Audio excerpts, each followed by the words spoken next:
Nitish కుమార్ను CM చేయడంలో మళ్ళీ తీసుకోవడంలో బీజేపీ లెక్కలు బీజేపీకి ఉన్నాయి. వాస్తవంగా అనేక సార్లు ఫిరాయింపులు చేసిన నితీష్ కుమార్, ఫాల్తూ కుమార్గా రాజకీయాల్లో విమర్శలు ఎదుర్కొంటున్న నితీష్ కుమార్తో మళ్ళీ జత కట్టడంలో బీజేపీ ఇన్డెప్త్ స్ట్రాటజీ ఉంది.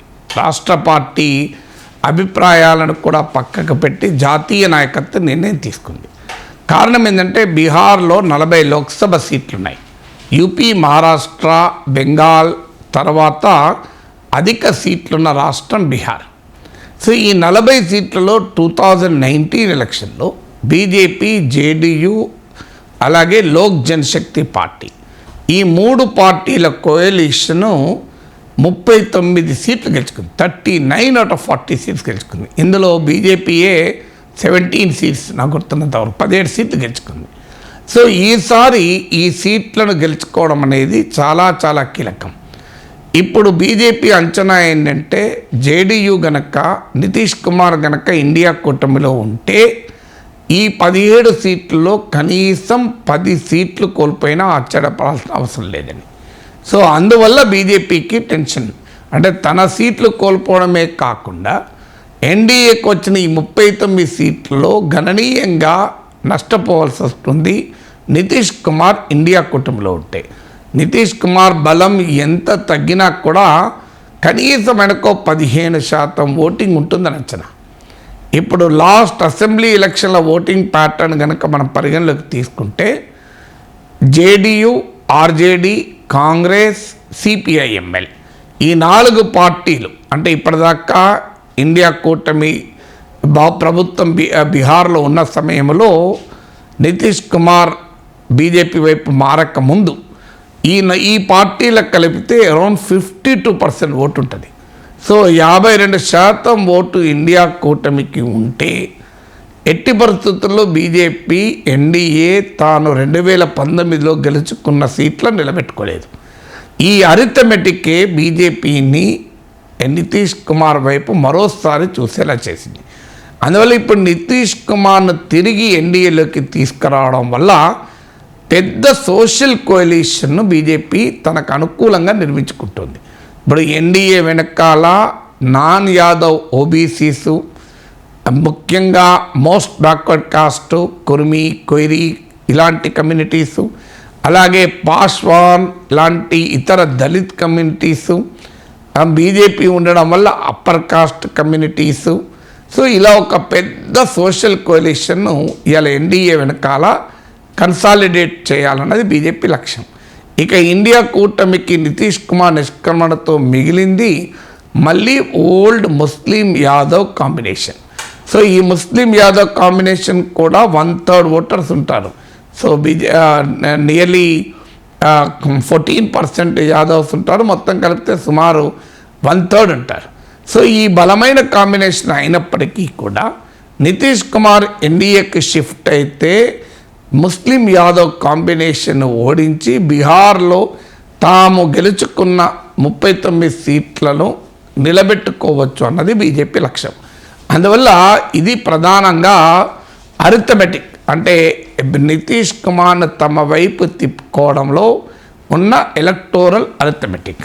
ఇది మొదటిది. రెండవది, ఇటీవల కాంగ్రెస్ పార్టీ ఇండియా కూటమి బీజేపీ హిందుత్వకు కౌంటర్గా సామాజిక న్యాయ రాజకీయాన్ని తీసుకొచ్చింది. తమిళనాడులో డిఎంకే సనాతన ధర్మ వర్సెస్ సోషల్ జస్టిస్ అని, అలాగే స్టాలిన్ జాతీయ స్థాయిలో సోషల్ జస్టిస్ సమావేశాలు పెట్టారు. రిజర్వేషన్ల పరిమితిని ఎత్తివేయాలని రాహుల్ గాంధీ మాట్లాడుతున్నారు.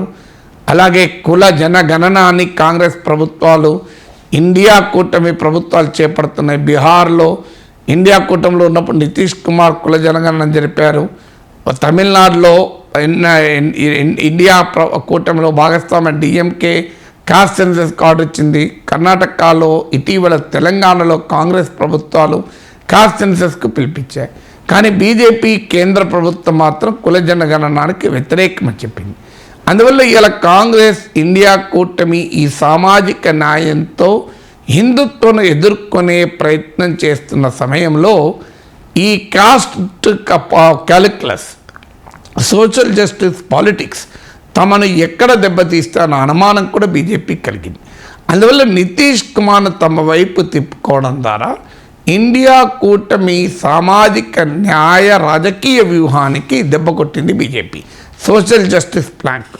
ఎందుకంటే నితీష్ కుమార్ బీజేపీతో కలిసిన హిందుత్వ పాలిటిక్స్ను వ్యతిరేకిస్తూ కూడా బీజేపీతో కలిసినా కూడా నితీష్ కుమార్కున్న బ్యాక్వర్డ్ క్లాస్ పొలిటికల్ క్రెడెన్షియల్స్ను ఎవరు క్వశ్చన్ చేయలేరు, సోషల్ జస్టిస్ పొలిటికల్ క్రెడెన్షియల్స్ను ఎవరు క్వశ్చన్ చేయలేరు.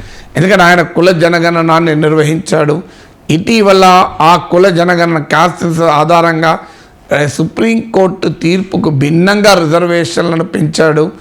అందువల్ల ఆయన మొదటి నుంచి కూడా most backward communities MBC constituency కలిగిన రాజకీయ నాయకుడు, ఎంబీసీల మద్దతు కలిగిన.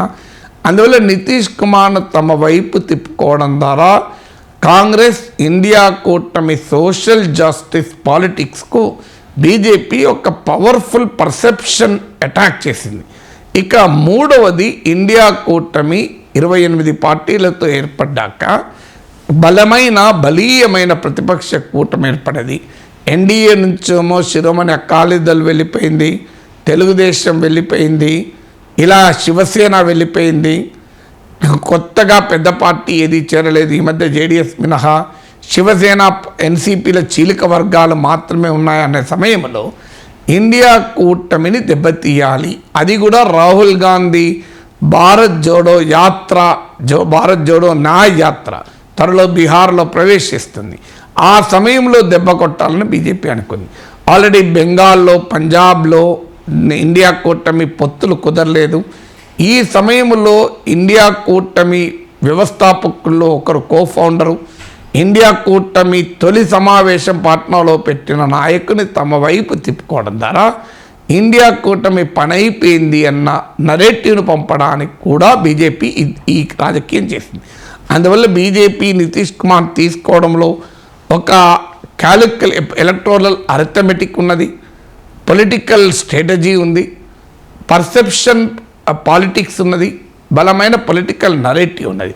అందువల్ల ఈ కారణాల రీత్యా నితీష్ కుమార్ను తమ వైపు తిప్పుకోవడం ద్వారా అనెథికల్ పాలిటిక్స్ జరిపింది అనే ఒక విమర్శ వస్తే రావచ్చు. కానీ మిగతా ఎన్ని లాభాలు, అందువల్ల మిగతా ఎన్ని లాభాలే గనక ఈ అనెథికల్ పాలిటిక్స్ అన్నది రాజకీయాల్లో అంత సీరియస్ అంశం కాదు. కాస్ట్ పాలిటిక్స్, కాస్ట్ అరిథమెటిక్తో పోలిస్తే. అందుకే నితీష్ కుమార్ను బీజేపీ తీసుకుంది. బీజేపీ నితీష్ కుమార్కు పట్టం కట్టినా కూడా పగ్గాలు తన చేతిలో పెట్టుకొని నితీష్ కుమార్ ఒక పపెట్ లాగా బీజేపీ ఆడించే ప్రయత్నం చేస్తుంది. ఎందుకంటే నితీష్ కుమార్ ఇప్పుడు రెక్కలు విరిగిపోయిన పక్షి. ఆయన బలం తగ్గింది, ఆయన వెనకాలన్న సామాజిక వర్గాలను బీజేపీ అట్రాక్ట్ చేస్తుంది, ఆయన క్రెడిబిలిటీ పోయింది. ఇప్పుడు అందుకే నేను ఎన్డీఏతోనే ఉంటానని మరోసారి చెప్పుకోవాల్సిన పరిస్థితి ఏర్పడేది.